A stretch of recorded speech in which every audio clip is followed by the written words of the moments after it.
Crossing.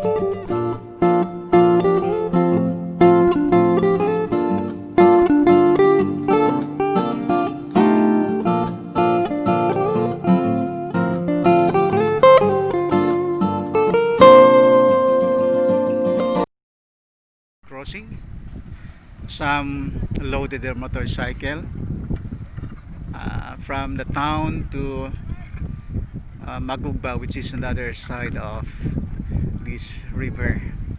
Crossing it on flood time is no, it's a gamble for us sometimes. Not only getting wet, but some are, you know, sometimes mishap would happen and they would have their motorcycles drowning. So that's it. It's not that the drowning of people, but sometimes rafts would overturn because of the strong current. So this is for us indeed a dream to have that bridge completed soon. December 23, 2020. Hello guys, what you are seeing now is the Aklan River that is flooding, but this flood has subsided now. It has been deep this morning because of the heavy rain that we had yesterday, and also this 9 o'clock in the morning, and now it's still flooding. And I'm just happy to train my camera on the ongoing project, and I call this as the Libacao Dream, especially those that are living from the barangay of Libacao, the barangays of Magugba and Agmailig, Bato-Bato, and all the rest that can benefit from these ongoing projects. Actually, this started 2019, but because of the pandemic, it stopped for almost a year, and it resumed its construction this month of November, and today is December, and we now have these 2, 4, 6 posts that are now almost at its height, and those black object that looks like a drum are yet to be done, but I believe there's one more pair of posts that is to be erected in between those the white one and the black ones. These black ones are the base of the concrete post that was drilled. No, the process that they are doing is more complex than the ordinary bridge that they are doing in some other places. This one, they have that machine that bores a hole down to the earth until the rock or the hard portion of the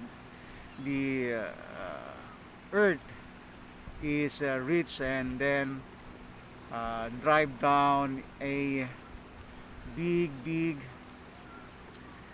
drum-like steel. Actually, now they are welding another portion. I believe that the one they are doing today is going to be an extension of the base that they have here right now, the 4 bases. Then after this tube-like steel is driven down, a steel formation. It's actually ribs of steel that are lowered down, and then after it's lowered down, pre-mixed concrete are poured until it fills up to the level of that white ones that are standing now. So it will take long, and today is December 15, 20, and 20. And I'm glad to see it done today. In front of me is a very long dike that was made 2018 and part of 2019.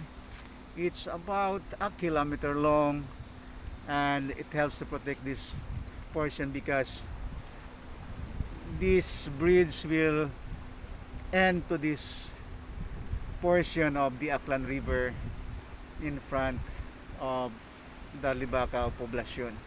So this is a dream come true for me because I was born in this place, and it's hard for us to go to town, especially during the rainy season where this river is flooding. And as of now, we are going to town, and we are riding motorcycle, and then that motorcycle that we are riding is going to cross the river via the bamboo rafts. In the far end of this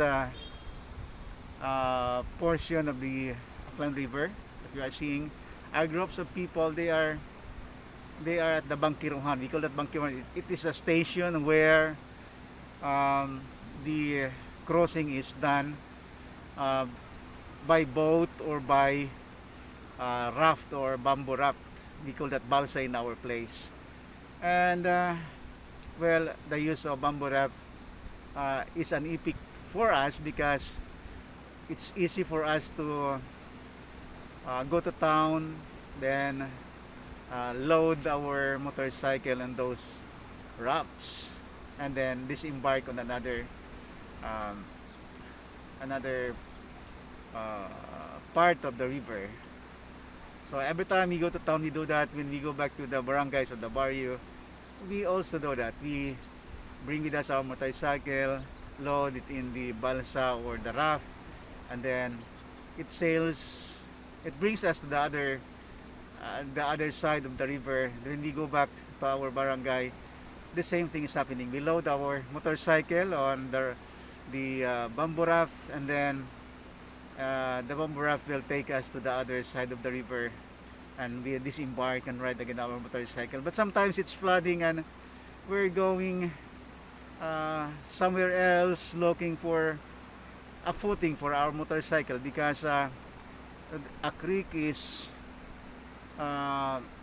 situated near the bank of the embankment of this flood control. And when it is flooding, it's not easy for our motorcycle to cross that without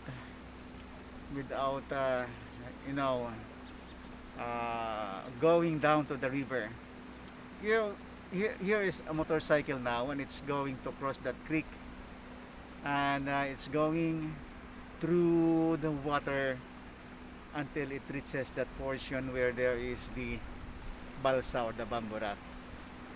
If you can notice in this video that there's now a balsa or the bamboo raft that is crossing the river with people in it.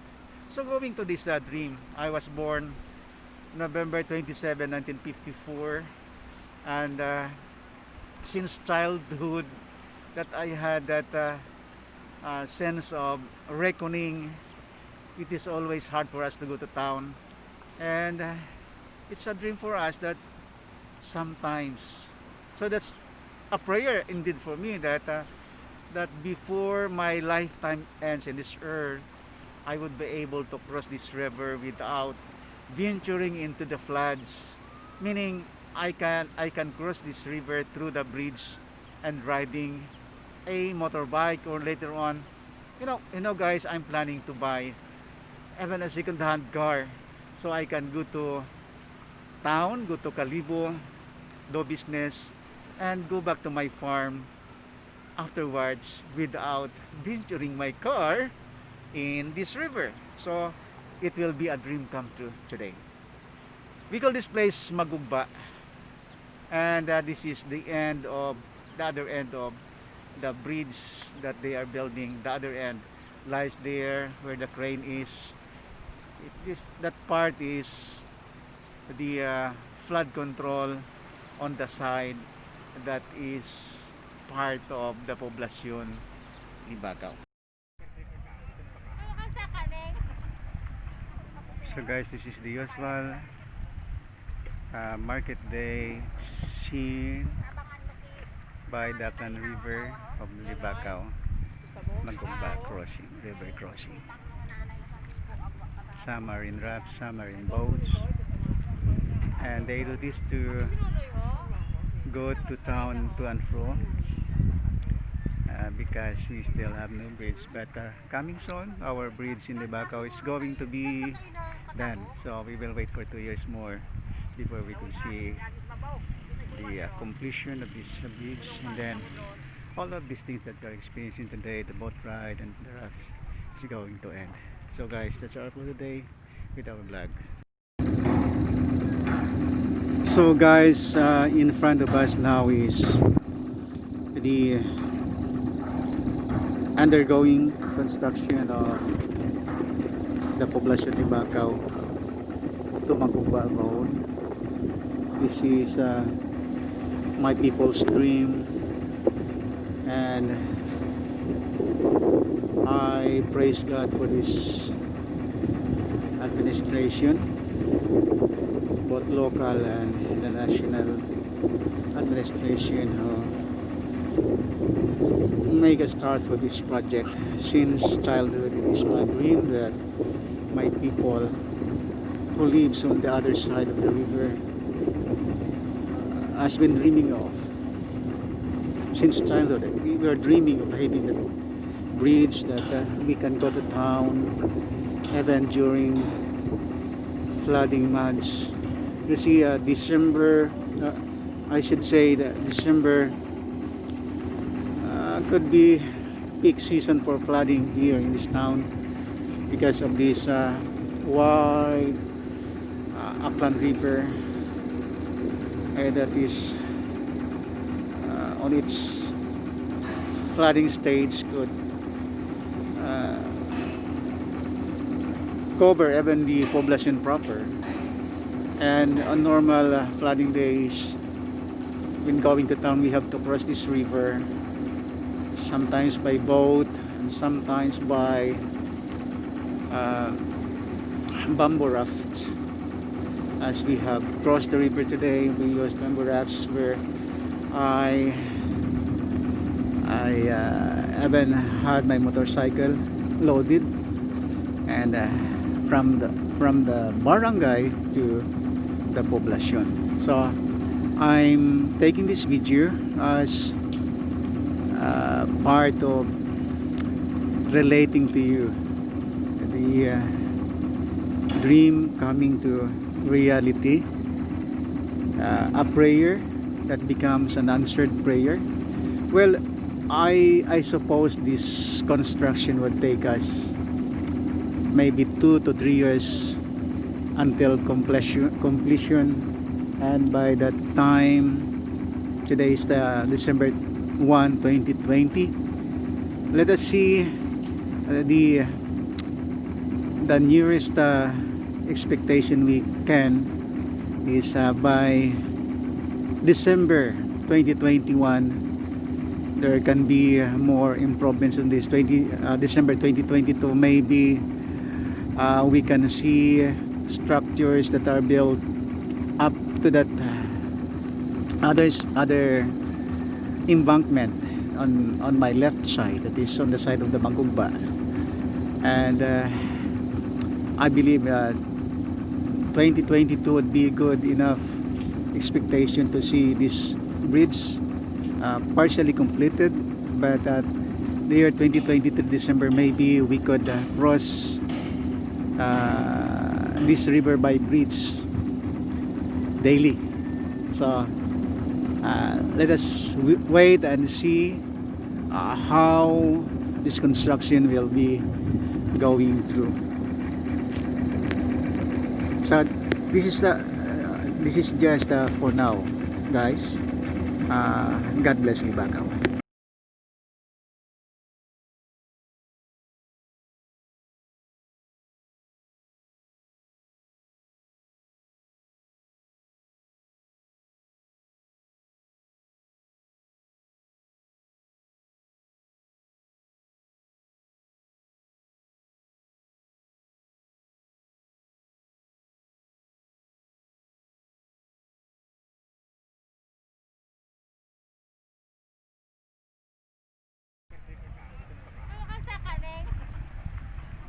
So guys, this is the usual market day scene by the Aklan River of Libacao, Magugba crossing, river crossing.